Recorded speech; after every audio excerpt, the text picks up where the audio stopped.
Hello everyone, I hope you're well. Today I want to talk to you about 4 books that you probably haven't read and you probably have never heard about. I have read all 4 and I absolutely adore them, so I wanted to give them a little bit more spotlight. They're not the kind of books that you would see in the bookshop or if you're shopping online. These books don't come up very often, but they are incredible books and you might not have even heard of the authors ever. So I'm going to get straight into it because I love all 4 of them. I adore them. First up I have this one. This is The God File and this is by Frank Turner Holden. And this is about a man who's in prison for murder without the possibility of parole for life for a murder he did not commit. So he is in prison and he's thinking about God. He reads a book about a man who finds God and then he decides that he's going to start his own file. And in this file he's going to see if he ever experienced God within his life. So this is really a series of short stories about his childhood, his mother, why he's in prison for this murder, but then also there will be stories within things that have happened within prison, conversations he's had with certain different people. This is such a heartwarming, incredible, devastating book. Like, it's so difficult to sum up because at moments it's just so tragically sad, and then you find out why he's in prison, why is he in for this crime he didn't commit. It is just so well written. It is stunning. Absolutely cannot recommend this book enough. Beautiful. It like touched my soul. Honestly, when I read it I adored it. So God File, check this book out because it is so good. The next one is a play. This is called Leave of Absence and this is by Lucia Franchon and this is a Canadian play. And it's about a small Canadian like town. There's a mum she's been a single mum to this girl who is now a teenager. She is 15 years old and they're really close, tight community, and they're really close to the vicar at the church, and the mum suspects that the girl is gay, but she doesn't talk to the girl. There's no conversations one-on-one with the girl, and then there's conversation with the vicar talking about it and the mum talking about it, but they're all trying to dance around the subject. They don't really want to talk about it. They don't want to confront it in any kind of way. And then we find out who the girl's dad is, because she's never really known who her dad is, but it's someone who's always been in her life. Fascinating book. Devastating though. This is one of the plays that I really want to see in real life. As soon as I read it I was like, this would be incredible on stage. Like, the way this is written, it would just be so moving to watch on stage, because like plays are obviously meant to be performed, not read, but some plays like Arthur Miller, I feel like I can read his plays and really get into them, and it'd be great to see his plays as well, but everything's kind of conveyed within the play when you're reading it. With this I feel like it was so moving when I was reading it, but it would be 10 times more moving actually acted out on stage. This was just one of my all-time favourite plays. Like, stunning, absolutely stunning. And it's really about people not talking about the truth. So her mum never tells her who her dad is, and like secrets being kept, and no one confronting what's right in front of them. No one wants to talk about it because they're uncomfortable about it. Oh, such a fantastic play. You probably haven't heard about this play, but it's really, really good. I then have a novel which is kind of out of print, but I have recommended all these books on my channel and a few people have actually gone out and bought this book. They found it online, so you can get it from some like sellers online. This is Boundaries by Aidan Shaw, and this is it's really about 3 different characters. You have a man called David who's a male model and absolutely stunning, and he's kind of the central character, and he has a girlfriend who's a bit of a plain Jane, and she always feels a bit inferior to him because he's so stunning, and everyone thinks David is gay, and so she's kind of got that as well, like what if he goes off with a man, because he is bisexual, but she can't quite like grasp being bisexual. She just thinks that he's going to leave her for a man and that's going to be it. And then you have another character in it, and the other character has worked with David before and is very much sexually attracted to David, and he is a man. So it's really about the 3 of theirs relationship, but told through the central character of David. It does flip narratives, so we do hear from the other 2 as well, but it's really about David. So David's got this girlfriend who's a bit needy, and then this man who wants to date him who's a bit needy as well. And then David is attacked. He's attacked brutally. It's a horrific attack, and both of the 2 characters come to his aid and want to help him in some way. and then he gets these really malicious packages through the post, and we have to work out, is it one of the two? Is it one of the two that's in love with him that are trying to like do something bad to him, because every time something bad happens to him he runs to them too for support because they're his support network. And so you're thinking, is it one of the two, or who on earth is doing this to him, and who attacked him, and what's the whole situation with that?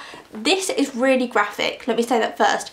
Incredibly graphic. There's really uncomfortable scenes within it which I was like, oh, I don't know how I feel about that at all. It's really about kind of like confronting things that we don't want to talk about. Aidan Shaw, a little bit about the author. Aidan Shaw used to be a gay male porn star, and he was a very successful porn star, very well known. He then decided to write books, and he is one of the most fantastic authors. His writing is stunning. He is now like a high profile model, so he models for like big name brands. He doesn't do pornography or like sexual things anymore. He just does that. But this is very much, you can tell that he's fine with talking about sex, and maybe that's because he was a porn star, so he feels very comfortable with talking about sex. So if you're someone who's not very comfortable with that, the English, then you're a bit like, oh my god. But I like it. He's just so honest about it, because he obviously did that for his living, so he can detach it from emotions within it. Oh, it's so good. Like, it's every time I talk about this book, I feel like so many people aren't going to read it because they're going to think, oh, it's a bit too much, or like judge the author because of his past and stuff. But he's not a criminal. Like, he was just a porn star. He hasn't committed any crimes. And the writing is just so good. Like, I'm so sad Aidan Shaw doesn't write more. He wrote some more books, but then he stopped and just went to like the high profile modelling. But he hasn't written anymore, and he's such a good talent, and I feel like he's such a talent that people don't really know about, like how good his writing is. Oh, it's so good. And I often feel like people who maybe have got a past that people don't approve of, so something like a porn star, anything they do from that point, people always judge them and like, oh, it's just a porn star who's bought out a book, I'm not interested. But this is like so well written. This is incredible. I love it so much. And before Aidan Shaw was a porn star, he actually wanted to be an author, but he just didn't have like the money. He needed a job. So then he became a model, and then he became a porn star, and I feel like this is his true calling.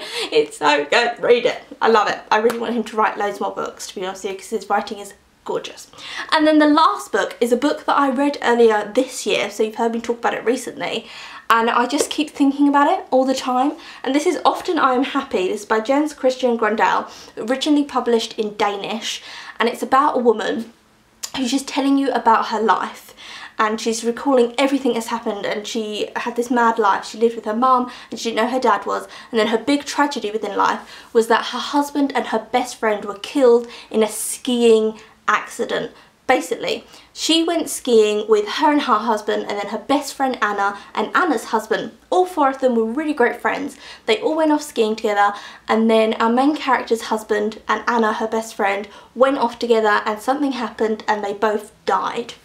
So in this book she's thinking about that, but something that came out after they died was that her husband and her best friend were having an affair.